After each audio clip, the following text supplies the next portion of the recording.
Halo semuanya, kami dari kelompok 5B kelas B akan membawakan presentasi kami mengenai budaya, diri, dan identitas. Selamat menyaksikan. Saya Khorida Safinatun Najah, NPM 078. Saya akan menjelaskan mengenai budaya dan identitas. Yang pertama yang akan kita bahas adalah tipe-tipe dari identitas. Identitas adalah sebuah istilah yang digunakan untuk mengacu pada cara individu memahami diri mereka sendiri dan dikenali orang lain. Identitas terbagi menjadi 3 tipe. Yang pertama ada personal identity, yaitu identitas yang mengacu pada kualitas dan atribut yang membedakan diri sendiri dan orang lain. Yang kedua ada collective identities, yaitu identitas yang mengacu pada pengakuan kita bahwa kita termasuk ke dalam kategori sosial, seperti pekerjaan, agama, dan budaya. Yang terakhir ada relational identities, yaitu identitas yang mengacu pada kualitas dari diri kita dalam suatu hubungan dengan orang lain. Selanjutnya, kita akan membahas mengenai identity fluid. Identitas bukanlah karakteristik tetap dari diri kita sendiri. Ini adalah aspek yang berubah dalam konteks sosial dan budaya yang berbeda. Identitas selalu dikonstruksikan dalam kaitannya dengan siapa kamu berbicara dan di mana kamu berada. Sebagai contoh, saat kamu sedang keluar negeri, mungkin kamu akan mengidentifikasi diri kamu sebagai orang Indonesia. Namun, ketika kamu sedang berbicara dengan sesama orang Indonesia mengenai suku, mungkin kamu akan mengidentifikasi diri kamu sebagai orang yang bersuku Jawa. Terkadang, seseorang tidak diakui sebagai anggota suatu kelompok yang ia identifikasi. Hal ini dikenal sebagai identity denial. Selanjutnya, saya Franti NPM 112 akan menjelaskan tentang multicultural identities.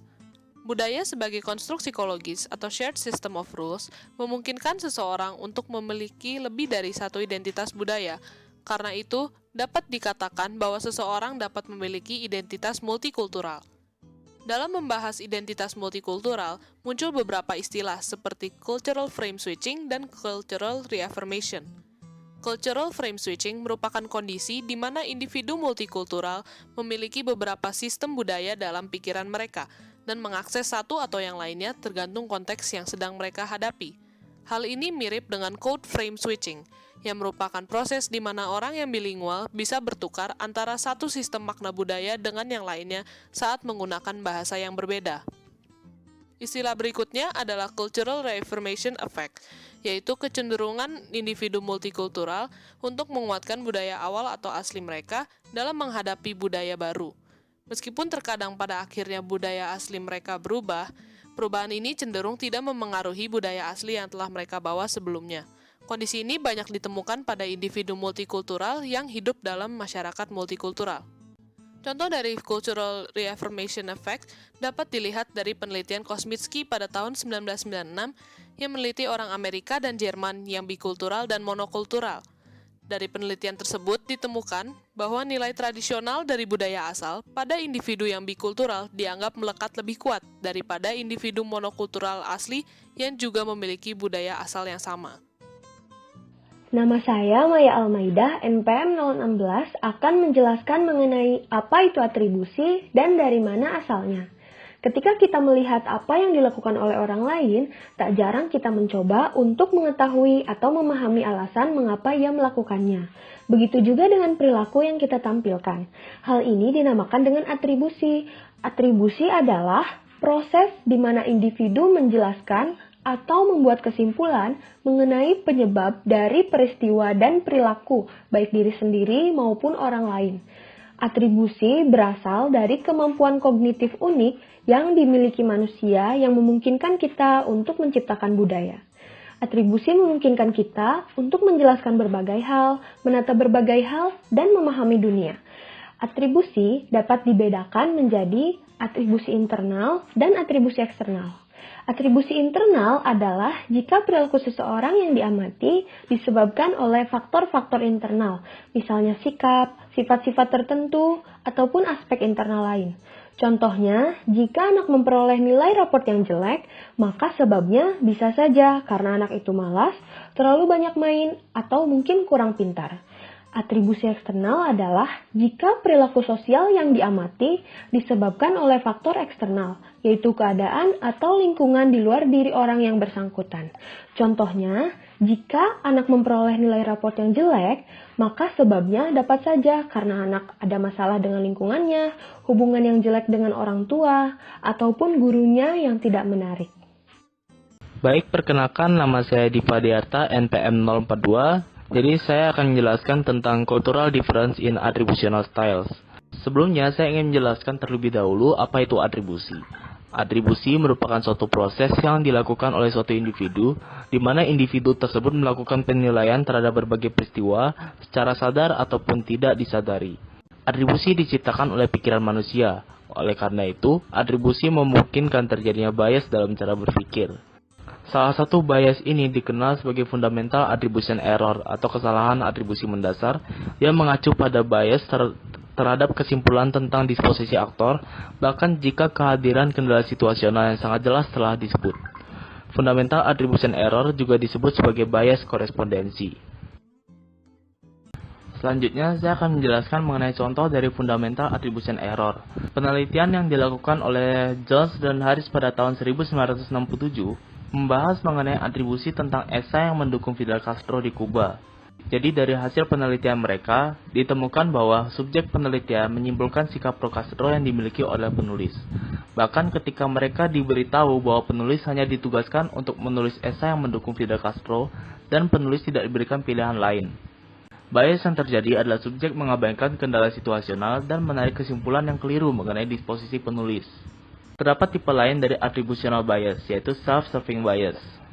Self-serving bias adalah kecenderungan untuk menghubungkan keberhasilan seseorang dengan faktor pribadi dan kegagalan dengan faktor situasional.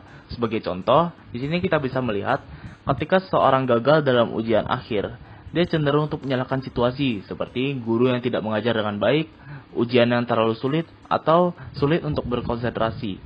Namun ketika mereka berhasil dalam ujian akhir, mereka cenderung untuk menghubungkan kesuksesan dengan upaya, kecerdasan, serta kemampuannya. Sekian dari saya, selanjutnya akan dijelaskan oleh teman saya. Nama saya Zevanya Zranta, NPM 140. Jadi saya akan menjelaskan mengenai Universality and Culture Specificity of Attributional Style. Nah, di materi ini menjelaskan bahwa terdapat perbedaan budaya di atribusi dan terdapat pertanyaan besar, yakni sejauh mana atribusi dapat dikatakan cultural specificity dan sejauh mana budaya dapat dikatakan universal. Pertanyaan tersebut dapat dijawab oleh 3 penelitian yang tertera di PPT. Jadi, yang pertama itu penelitian yang dilakukan oleh Jong-An Choi, di mana ia meneliti tentang fundamental attribution error di orang Amerika Utara dan orang Korea Selatan. Hasil dari penelitian ini adalah orang Amerika Utara lebih cenderung melakukan attribution error daripada orang Korea Selatan. Alasan orang Korea Selatan itu dia tidak melakukan atau lebih sedikit melakukan fundamental attribution error karena orang Korea Selatan itu lebih sensitif terhadap situasi dan konteks. Lalu penelitian kedua diteliti oleh Amy Mezulis. Dia meneliti mengenai self-serving bias di 5 budaya yang berbeda. 5 budaya berbeda itu adalah Amerika, Asia, Eropa, Rusia, dan Afrika.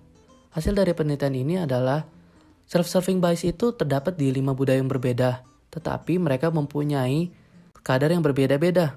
Yang terakhir itu diteliti oleh Douglas Krull. Nah, penelitian Douglas Krull ini sama seperti Amy Mezulis, tetapi dia itu di negara individualis dan kolektivis. Jadi, hasil penelitian ini adalah self-serving bias itu ada di negara kolektivis dan individualis, tetapi mereka mempunyai kadar yang berbeda-beda juga.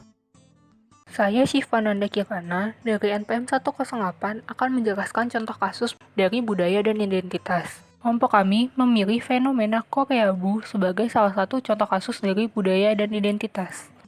Saat ini, hampir seluruh orang mengetahui apa itu K-pop. Fenomena ini sebenarnya telah berkembang dari awal tahun 2000-an. Akan tetapi, dalam beberapa bulan terakhir, perkembangannya menjadi sangat pesat.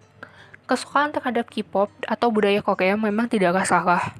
Akan tetapi, saat itu telah menjadi berlebihan, sangat mungkin berakibat buruk bagi diri seseorang. Seseorang akan mulai terobsesi dengan budaya Korea sampai pada di fase di mana ia menjadi seorang Koreabu. Apa itu Koreabu?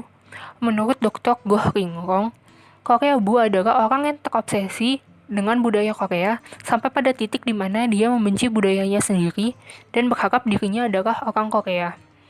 Jika hal ini sudah terjadi, orang itu akan mulai berbicara bahasa Korea, memakan hanya makanan Korea, berperilaku kayak orang Korea, dan bahkan di tahap ekstrim dia bisa saja melakukan operasi plastik demi mendapatkan fisik layaknya orang Korea. Hal ini tentu tidak hanya mengikis identitas budaya yang telah ia miliki sebelumnya, tetapi juga membuat ia membenci dan melupakan identitas budaya aslinya dan beralih menjadi orang Korea yang nyatanya memang dia tidak bisa karena itu bukan identitas budaya aslinya. Sekian penjelasan materi dari kelompok kami. Terima kasih telah mendengarkan dan semoga bermanfaat bagi teman-teman semua.